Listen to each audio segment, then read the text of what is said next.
think what will be helpful for us to be mindful is that in the last 10 years we have had a very difficult landscape in regards to funding, which has had an impact across the NHS, but particularly for children's well-being in regards to mental health. What has become even more apparent in the last 10 years is that a lot of early intervention community psychology camps teams have actually have lost funding. So in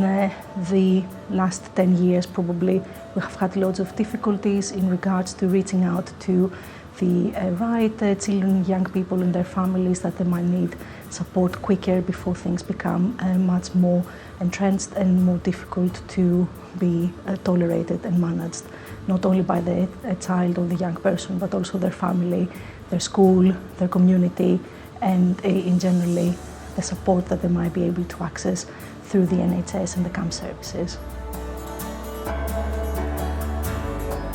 Let's be also very kind of honest about the fact that sometimes camp services have not had the best of names, and what we are trying to do through not just the program but also through the centre is thinking about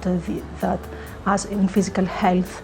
it is physical health and good care for all. Equally, it's the same thing for our emotional well-being and our mental health. On top of that, we have also need to become more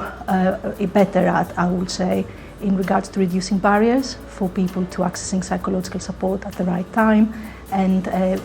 in early intervention in community psychology type of settings. What it is really good for us to bear in mind is that people can actually come to us in a much more different type of setup. So for example, in a local children's centre or in a GP surgery, within a religious or a cultural type of centre, and families can actually access ad hoc advice and support through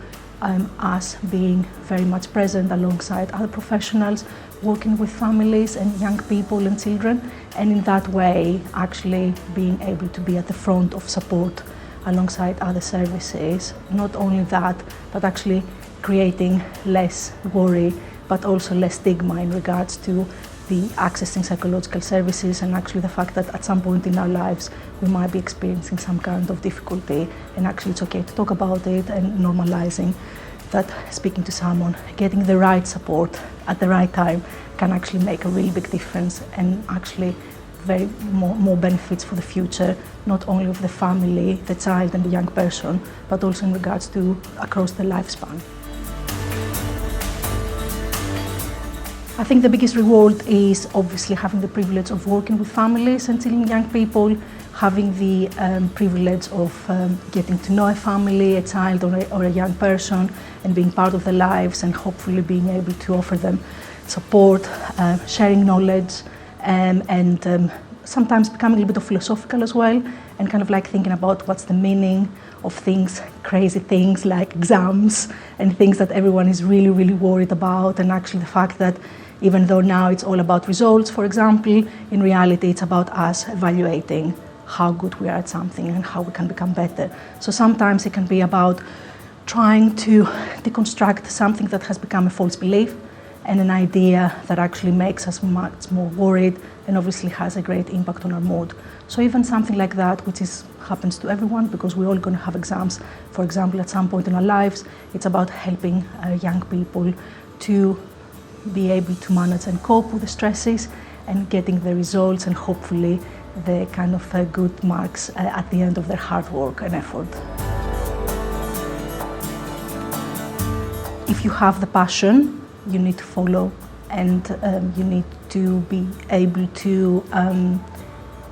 sometimes fight, not just for obviously getting into a course, because that can, let alone, can be a great journey for anyone, because obviously there's so many great other people out there trying to do this job, but at the same time fight the corner for children and families and young people. Sometimes you might feel that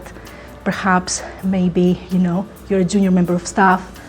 within a setting or your setting or within the NHS or a local authority or an educational setting or a charity, but if you feel that something is not right, it's very important that you actually fight your corner and obviously the families that you're working with. And sometimes trying to understand and see things from other people's point of view, because we might be having another person on the other side of kind of like the therapeutic room or the counseling room or the consultation room, but in essence we can all be on the other side. So kind of creating those really good sort of, you know, understanding about remain humane and being empathic and being able to understand that, you know, we all struggle at some point in our life, and actually having the courage and the bravery to go and reach out to another person can actually be a massive step. So sometimes even the barriers that we might see at the beginning can actually be something that we, with our patience and our effort and our gentleness, can actually make a really big difference and reach out to the people who really need it.